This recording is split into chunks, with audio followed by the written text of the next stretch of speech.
Selamat siang, jumpa lagi dengan Denok Ayu Novel. Bagaimana kabar sobat semua? Sebelum kita mulai cerita ini, ayo silakan subscribe, like, komen, share dan nyalakan loncengnya untuk mendapatkan notifikasi terbaru ketika Mimin upload videonya. Menantu terbaik bab 312, akulah yang memegang kekuatan hidup dan mati. Kata-kata Lin Yu tidak keras, tapi itu seperti guntur di tanah, dan dua pengawal yang meledak gemetar. Mereka memandang Lin Yu dengan wajah terkejut, dan bertanya dengan tidak percaya, "Kamu? Apakah kamu He Jiarong dari Hui Sengtang? Bukankah orang yang mereka kirim untuk melihat bahwa orang ini telah berada di rumah sakit sepanjang waktu? Mengapa ini tiba-tiba muncul di sini?" "Tidak buruk." Lin Yu tersenyum dan mengangguk untuk mengkonfirmasi. "Bangunkan dia untukku." Sebelum kedua pengawal itu bisa bereaksi, suara marah Tikiang datang dari interkom. "Iya." Begitu suara kedua pengawal jatuh, mereka bergegas menuju Lin Yu, hanya untuk merasakan embusan angin, dan suara tajam di telinga mereka, dan keduanya jatuh ke tanah dengan embusan, satu demi satu, dan tidak ada gerakan.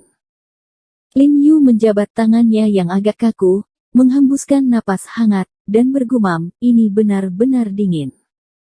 Karena terlalu dingin, kedua tangannya sakit saat ditampar. "Bagaimana? Apakah ada yang menangkapnya?" Tikiang di sisi lain walkie-talkie tidak bisa membantu tetapi bertanya dengan tergesa-gesa, melihat kedua pria itu tiba-tiba berhenti bergerak. "Kamu tidak perlu menangkap, aku akan masuk sekarang." Lin Yu mengambil walkie-talkie salah satu dari mereka dan berkata sambil tersenyum, "Panggil semua orangmu, aku akan menyelesaikan semuanya sekaligus, lagi pula, aku punya waktu terbatas." Geram. Itu terlalu merajalela. Ti mengepalkan tinjunya tiba-tiba dan berteriak, "Kamu mencari kematian." Sepertinya bocah ini memang punya dua trik. Dia menyelesaikan kedua bawahannya begitu cepat.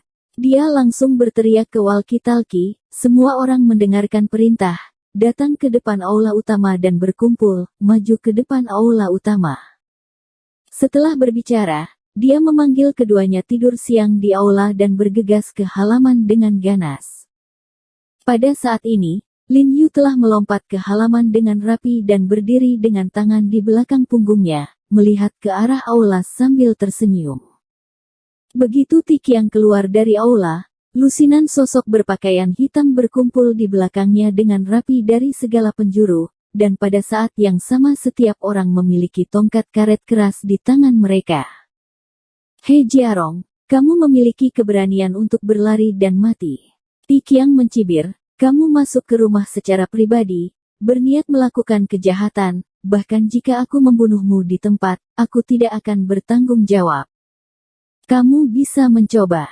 Lin Yu melirik ke bawah pada waktu ditelepon tanpa terburu-buru, "Lebih baik cepat, aku sedang terburu-buru." "Sial, ayo, bunuh dia untukku." Wajah Tikiang bersinar dengan ganas, dan dia melambaikan tangannya untuk memberi isyarat kepada semua orang untuk bergabung dengannya. Selusin orang di tangannya bergegas seperti air pasang dalam sekejap, dan tongkat karet di tangan mereka tidak tahu kapan itu berubah menjadi belati yang cerah, tampaknya mencoba untuk menempatkan hutan dan orang mati. Lin Yu sangat puas ketika dia melihat ini, dan tidak perlu baginya untuk berbelas kasih. Tubuhnya tiba-tiba tersapu dan berubah menjadi bayangan. Dia menghancurkan siku di dada orang yang berlari di depan, dan orang itu mengerang. Kekuatan besar itu langsung menghempaskan tubuhnya, menghantam dinding di atas lantai pertama, lalu jatuh dengan keras, dan jatuh ke tanah dengan suara embusan. Para pengawal di belakang sangat ketakutan sehingga mereka berdiri di tempat, wajah mereka penuh ketakutan. Apakah ini manusia sialan?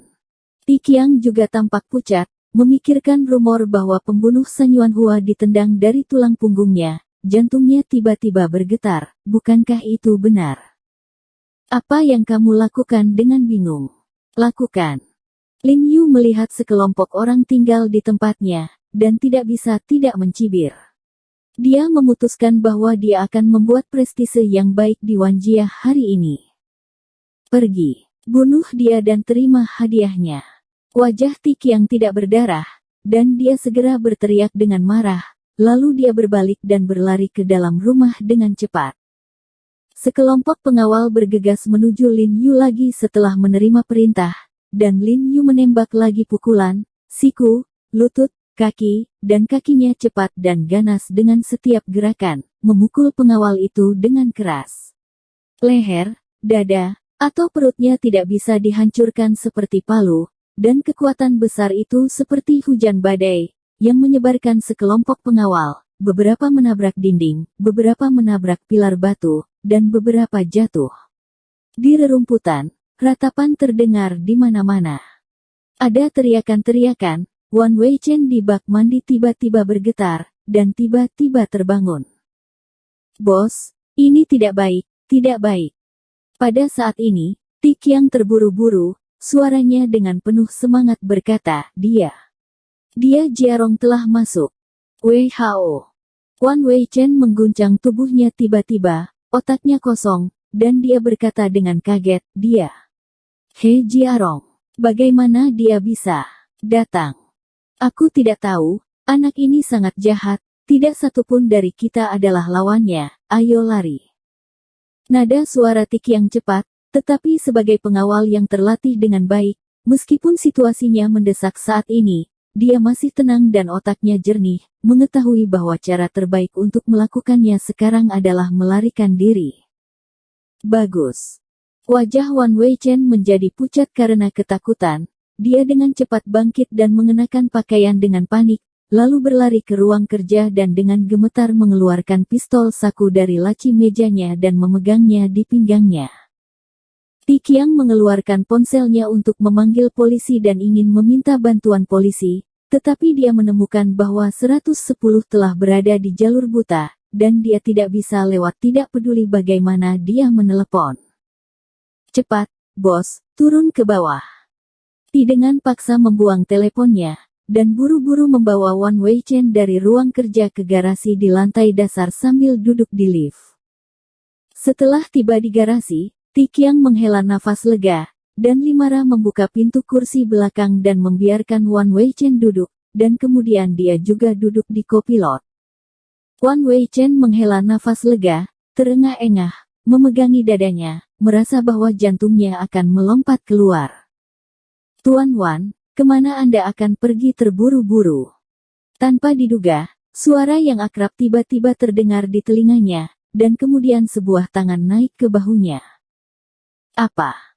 Wan Weichen berteriak seperti hantu, tiba-tiba menoleh, dan melihat He Jiarong dengan senyuman di wajahnya. Brengsek. Ti Qiang, yang baru saja menyalakan mobil, melihat melalui kaca spion, dan terkejut, dia dengan cepat mengeluarkan pistol di tangannya dan ingin membayar Lin Yu, tetapi sebelum dia mengangkat tangannya, Lin Yu meraihnya. Lengannya patah.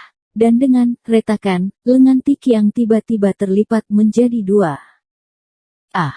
Ti Qiang berteriak. Dia tidak menyangka bahwa kura-kura penciut kepala, yang dia goda sekitar 1 jam sebelum benar-benar menghapus lengannya seperti seorang pembunuh. Itu terlalu berisik. Lin Yu menggelengkan kepalanya, menamparkan kepalanya, dan Ti Qiang membanting kepalanya ke setir, membenturkan tanpa suara. Wan Weichen sangat ketakutan dengan pemandangan ini sehingga mulutnya terbuka lebar, dan tubuhnya bergetar, dan sudah ada kehangatan di bawah perutnya, dan baunya sangat menyengat. Anak ini adalah hantu, pasti hantu. Dia buru-buru berbalik dan membuka pintu mobil, dan bergegas keluar dengan putus asa, karena kakinya sudah ketakutan. Dia berlutut ke tanah dengan bunyi gedebuk, dan berlari menuju pintu belakang garasi. Dia bergegas dari pintu keluar garasi ke tanah, sampai ke halaman belakang, tersandung di halaman, dan berlari menuju dinding halaman belakang. Seperti kata pepatah, tidak ada salahnya untuk keluargaku, Bos Wan, tidak peduli seberapa hebat perseteruan keluargaku, kamu tidak boleh melakukan apapun pada keluargaku, kan? Lin Yu mengikutinya tanpa tergesa-gesa, dengan suara dingin yang dalam ketika dia memikirkan adegan di mana alis Ye Qing diwarnai dengan darah di belakang alisnya tadi malam, hatinya masih terpotong. Ah. Wan Weichen sudah berlari ke dinding halaman saat ini, sambil berteriak ngeri. Dia merangkak di dinding halaman dengan tangan dan kaki menyatu, tetapi dinding-dinding belakang ini dimodifikasi secara khusus, dindingnya sangat tinggi dan halus. Dia tidak bisa memanjat sama sekali. Ketika dia membangun tembok ini pada awalnya, itu untuk mencegah pencurian dan pencurian, tetapi dia tidak pernah menyangka bahwa dia akan membela diri pada akhirnya. Adapun keluhan antara saya dan keluarga Anda, tampaknya tidak bisa bergantung pada saya. Jika bukan karena keluarga Anda yang sombong dan pemberontak, Anda harus bertaruh dengan saya, dan rumah sakit tidak akan kalah dengan saya. Atau keponakan Anda harus membawanya jika seseorang membunuhku, dia tidak akan menjadi cacat, bukan? Jika bukan karena kakakmu menemukan seseorang untuk menjebakku, dia tidak akan dibawa pergi oleh militer, bukan? Apakah Anda ingin menghitung ini untuk saya? Bukankah itu terlalu tidak masuk akal? Suara Lin Yu masih sangat dingin, menekan kemarahan batinnya. Pada kenyataannya, dia selalu ingin membiarkan mereka pergi, tetapi mereka tidak membiarkan mereka pergi. Pada saat ini dia sudah mondar-mandir ke Wan Weichen. Wan Weichen sangat takut hingga wajahnya memucat. Dia buru-buru mengeluarkan pistol dari pinggangnya dan mengarahkannya ke Lin Yu, dengan gemetar, "Kamu jangan datang." Begitu suaranya jatuh, Lin Yu muncul di sampingnya seperti kilat, dan pada saat yang sama, tinjunya sudah mengenai perutnya dengan keras. Oh! Wan Weichen menjerit seperti balon frustrasi, dan hanya merasakan sakit yang tajam datang. Perut dan usus di perut semuanya diaduk bersama. Dengan goyangan tangannya, pistol jatuh ke tanah dengan embusan. Berlutut di tanah dengan perutnya, mengertakkan gigi, wajahnya sakit, dan kepalanya berkeringat. Aku, He Jiarong, tidak punya niat untuk bertengkar dengan orang, juga tidak punya niat untuk bermusuhan dengan mereka, tapi aku tidak membuat masalah, dan aku tidak takut pada mereka. Entah itu pemangsa bisnis atau raksasa militer dan politik, siapapun yang berani menyakiti keluargaku, aku akan melaporkannya. Begitu suara itu jatuh, Lin Yu menendang sisi Wan Weichen tiba-tiba, dan Wan Weichen berguling, memegangi pinggang sampingnya dan meraung. "Kamu Wan Jia adalah keluarga besar di ibu kota. Kamu selalu terbiasa memanggil angin dan hujan. Kamu hanya perlu menggerakkan jari dan kamu bisa mengantarkan banyak orang ke jurang bencana abadi. Tapi sayangnya, aku bukan orang biasa. Orang yang memulai." Lin Yu berkata sambil mondar-mandir ke sisi Wan Weichen, dia menginjak perutnya lagi. Engah. Wan Weichen menyusut, lalu berbalik dan muntah hebat. Dia merasa mati rasa di perutnya. Sepertinya dia bukan lagi miliknya. Ketakutan besar itu benar-benar memusnahkannya. Untuk pertama kalinya, dia merasa kematian begitu dekat dengannya. Faktanya, jika dia bukan karena upaya Lin Yu yang berkelanjutan, dia akan terbunuh.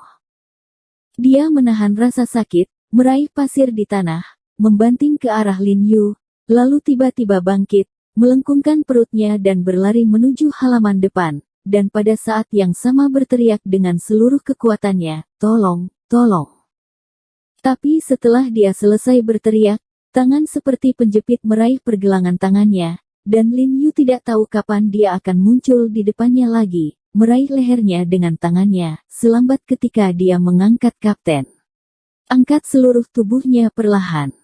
Wan Weichen hanya merasakan kakinya perlahan tergantung di udara, napasnya berhenti tiba-tiba, wajahnya memerah, dan dia dengan putus asa mengulurkan tangan untuk merobek lengan Lin Yu, tetapi tidak berhasil. Tidak sopan melarikan diri sebelum orang lain selesai berbicara, kan? Lin Yu menyipitkan matanya, tiba-tiba cahaya dingin meledak, dan berkata dengan suara yang dalam, "Mulai sekarang, aku ingin kamu mengingat bahwa di antara kamu dan aku, yang memiliki kekuatan hidup dan mati adalah aku." Bersambung. Terima kasih kepada kalian yang telah menonton video ini. Jangan lupa tekan tombol subscribe-nya dan nyalakan notifikasinya untuk mendapatkan video-video seru lainnya dari Denok Ayu Novel.